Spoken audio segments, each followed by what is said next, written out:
వాక్యం తెలియజేస్తుంది.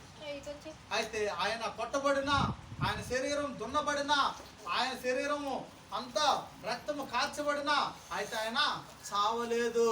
అయితే చిట్ట చివరికి ఆయన 7 మాటలు చెప్పి తన తండ్రికి తన ప్రాణమును ఆత్మను అప్పగించడని ఇక్కడ దేవుని యొక్క వాక్యము తెలియజేస్తుంది. చూద్దాం చిట్ట చివరిగా మార్క్స్ వార్త 15వ అధ్యాయము 25వ వచనాన్ని మనం ధ్యానించుకుందాం. 15:25.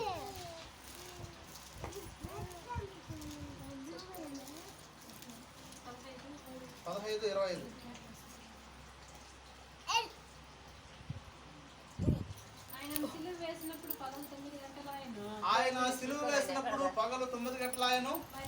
మరియు యూదుల రాజు యేసు అనేసి ఆయన మీద మోపబడిన నేరమును